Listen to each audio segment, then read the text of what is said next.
Hello and welcome guys. My name is Rakesh Gadwal and you are watching me on my YouTube channel Air Force Phase 2 by Rakesh Gadwal sir.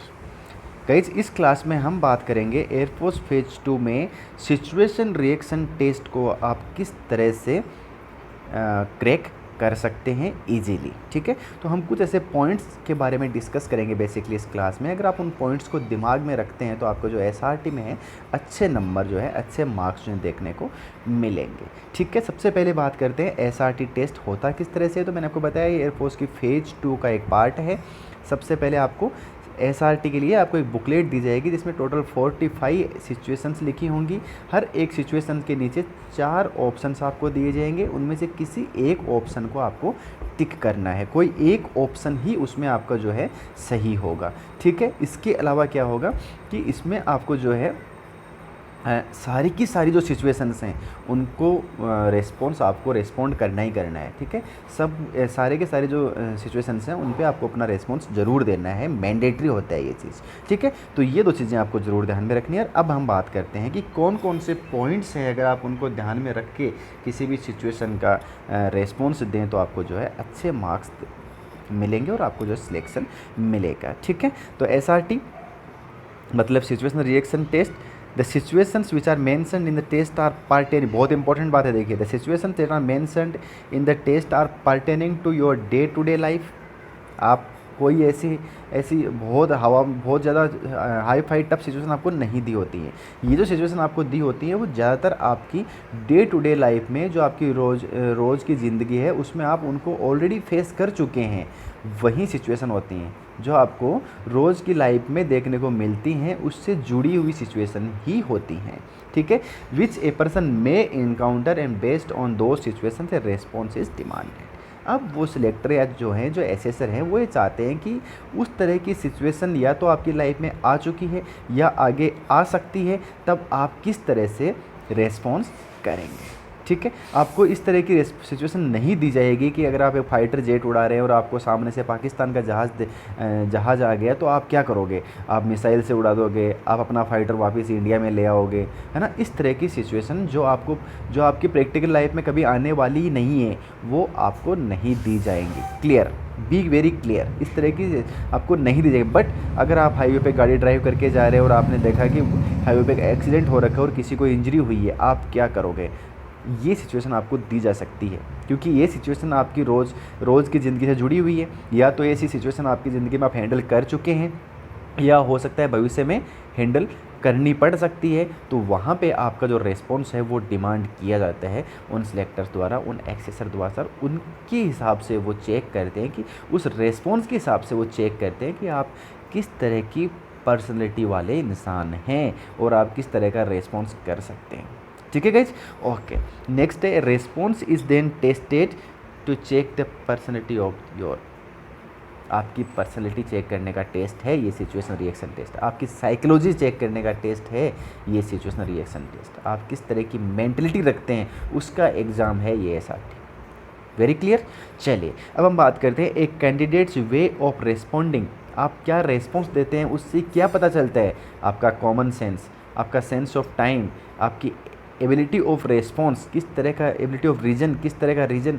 ठीक है, उसके बाद आपकी maturity level क्या है और उसके बाद आपकी एम्पैथी, दूसरों के लिए आपके अंदर क्या सहानुभूति है, किस तरह की सिंपैथी और एम्पैथी आप रखते हैं दूसरों के लिए, वो आपकी बेटा चेक करी जाती है। ये मैंने आपको ऑलरेडी बता दिया। 45 सिचुएशंस आपको दी होती है, 30 मिनट का टाइम होता है। ठीक है, नेक्स्ट किस तरह से आप इस एसआरटी टेस्ट को ईजिली क्लियर कर सकते हैं। बहुत इंपॉर्टेंट पॉइंट्स हैं, अगर आप चाहें तो इनके नोट्स बना लीजिए, अगर आप याद रख सकते हैं तो याद रख लीजिए। Never select an imaginary response. कभी भी आपको इमेजिनरी रेस्पॉन्स सेलेक्ट नहीं करना है। इमेजिनरी रेस्पॉन्स का मतलब ये होता है कि वो जो प्रैक्टिकली पॉसिबल हो ही नहीं, है ना, जो सिर्फ फिल्मों में हो सकता है, उस तरह का काल्पनिक रेस्पॉन्स नहीं देना है। लाइक मान लीजिए कहीं पे आग लगी है, आपने आग को भी एक्सटिंग्विश कर दिया, आपने आग भी बुझा दी और आपने सारे के सारे जितने भी अंदर लोग थे, हॉस्टल में 100 बच्चे थे, सबको एक एक करके आपने बाहर लेके भी आ गए। नो, आप अकेले हो, आप इस तरह का रिस्पॉन्स नहीं कर सकते, क्योंकि ये पॉसिबल नहीं है, ये काल्पनिक है, इसका वास्तविकता पे कोई लेना देना नहीं है। तो आपको हमेशा वास्तविक रिस्पॉन्स जो पॉसिबल हो, जो आप कर सको, जो आपने कभी किया हो या आपको एक अच्छे नागरिक होने के नाते करना ही चाहिए, सिर्फ वो ऑप्शन आप सेलेक्ट करेंगे। Number 1 cheese. Number 2, never forget your moral values, जो सोसाइटी ने आपको सिखाई हैं। एक जागरूक नागरिक होने के नाते आपकी क्या जिम्मेदारियां बनती हैं, एक एजुकेटेड पर्सन होने के नाते आपकी क्या जिम्मेदारियां बनती हैं, उन मॉरल वैल्यूज़ को नहीं भूलना है।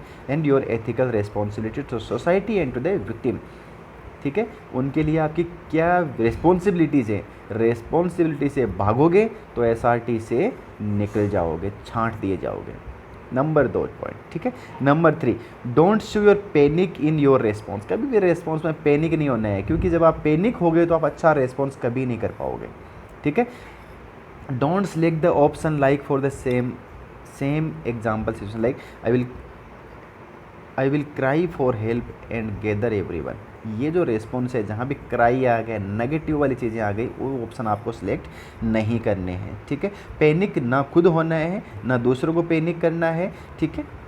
Next, while select the response make sure what is the nature of the central character, apply some common sense while answering the response. जब भी आप रेस्पॉन्स दो, कॉमन सेंस हमेशा यूज करना है कि उस सिचुएशन में अगर मैं हूँ तो मैं लोगों से क्या उम्मीद करूँ कि लोग मेरे साथ आके क्या करें। मुझे पैर में चोट लगी है तो लोग क्या मुझे पंखे से हवा लगाएं, वो सही है, या फिर मुझे पैर में फटाफट कोई खपची बांधे और मुझे हॉस्पिटल लेके जाए, वो सही है, ठीक है। तो वो रेस्पॉन्स जो है वो आप उस विक्टिम की जगह खुद को डालिए जिसके साथ ऐसा हुआ है, और आप लोगों से क्या उम्मीद रखते हैं, समझ लीजिए कि वो जो रेस्पॉन्स है वो ज़्यादातर सही आएगा, ठीक है। Never act over smart in the situation, कभी भी सिचुएशन में ओवर स्मार्ट रिएक्ट नहीं करना है, ठीक है। Like if you are not able to solve the problem and then afterward you found out a shortcut way to solve a problem, then you should not act over smart and try to teach the teacher, ठीक है। ये ऐसी चीज़ है कि over smart वाला react नहीं करना है। बेसिकली आपके लिए काम की बात ये है कि ओवर स्मार्ट नहीं बनना है, सिचुएशन को एक हीरो नहीं बनना है, हीरोगिरी नहीं चलेगी। वो चीज़ें चलेंगी जो प्रैक्टिकली पॉसिबल है, जो वास्तविकता में हो सकती हैं, पॉसिबल है, वो चलेंगी। उनको आप सिलेक्ट कीजिए, आपको नंबर मिलेंगे, ठीक है। Try and give out a logical sequence to the whole, बहुत इंपॉर्टेंट पॉइंट है बेटा, इसको ज़रूर याद रखना है कि आपके सामने जब भी सिचुएशन आएगी उसमें हो सकता है वो सिचुएशन 2 या 3 चीज़ों का मिक्स हो, तब इस पॉइंट की ज़रूरत पड़ेगी कि फर्स्ट थिंग फर्स्ट, लॉजिकल वे में सिचुएशन को हैंडल करना है। सबसे पहले अगर जो चीज़ सबसे पहले ज़रूरी है, मान लीजिए किसी को इंजरी हुई है तो सबसे पहले फर्स्ट एड ज़रूरी है, उसके बाद फर्स्ट एड दिया, थोड़ा कंफर्टेबल बनाया, उसके बाद पुलिस को कॉल किया, एम्बुलेंस को कॉल किया, तब तक एम्बुलेंस वगैरह पुलिस वगैरह सब आ जाएंगी, फिर पेशेंट को आप लेके चले गए हॉस्पिटल। इस तरह का जो रिएक्शन है जहाँ पे फर्स्ट थिंग फर्स्ट। अब देखिए इस पॉइंट को पढ़ लीजिए एक बार। Try and give out a logical sequence to the whole situation and solve the step by step, situation को स्टेप बाय स्टेप सोल्व करना है। For example, when a person is drowning and one will jump into the water, pull his hair and carry him ashore. Example से आप समझ में आ गया। अगर कोई डूब रहा है, पानी में डूब रहा है, तो आपकी जिम्मेदारी क्या बनती है, जंप करो, बाल पकड़ो और किनारे पे लेके आओ। आपकी जिम्मेदारी ये नहीं है कि आप सीधा उसको रस्सा फेंको और उसको, आपका जिम्मेदारी बनता है रस्सा फेंकने वाले रिस्पॉन्स नहीं पकड़ पाएगा जब वो डूब रहा है, तो आपकी जिम्मेदारी ये बनती है कि ऐसा ऑप्शन जहाँ पे आप ड्रोनिंग किसी को हो रही है, आप जंप करो, बाल से पकड़ो और उसको किनारे पर लेके आओ। ये जो रेस्पॉन्स जो प्रैक्टिकली पॉसिबल है, लॉजिकल रेस्पॉन्स जो है, या फिर एक अच्छे इंसान को, जागरूक आदमी को जो करना चाहिए उस सिचुएशन में, अगर आप वो करके आओगे तो ही पास हो जाओगे। नहीं तो एसआरटी में एक एक ऑब्जेक्टिव आते हैं, बहुत सारे बच्चे जो होते हैं वो सिर्फ एसआरटी जैसे छोटे से टेस्ट में बहुत सिंपल एसआरटी जाते हैं, उसमें ही बच्चे फेल होते हैं। क्या रीज़न है पता नहीं, लेकिन अगर आप इन चीज़ों को 4-5 चीज़ों को ध्यान में रखोगे तो गारंटीड है कि आप जो है फिर एसआरटी में छट तो नहीं सकते, ठीक है। ओके, और ये सिर्फ पासिंग टेस्ट है, इसका मेरिट में कोई लेना देना नहीं होता है, ठीक है गाइज। चलिए, तो ये था एसआरटी पे मेरी तरफ से गाइड। ब्लॉग पे आप मुझे फॉलो कर लीजिए, सारे के सारे अपडेट्स आपके लिए ब्लॉग पे आपको मिल जाएंगी पढ़ने के लिए। ये ब्लॉग का एड्रेस है, ठीक है। अगर आप टेलीग्राम पे मुझे जुड़ना चाहते हैं तो टेलीग्राम पे जुड़ जाइए। ये रहा टेलीग्राम एप्लीकेशन को डाउनलोड कीजिए और एयरफोर्स स्टडी लिखिए, यहाँ पे आप मुझसे टेलीग्राम पे जुड़ सकते हैं। ठीक है, अगर आप अनअकैडमी मुझे फॉलो करना चाहते हैं तो राकेश गढ़वाल लिख के आप ये मेरे लेसन्स जो हैं वो अनअकैडमी पर भी देख सकते हैं।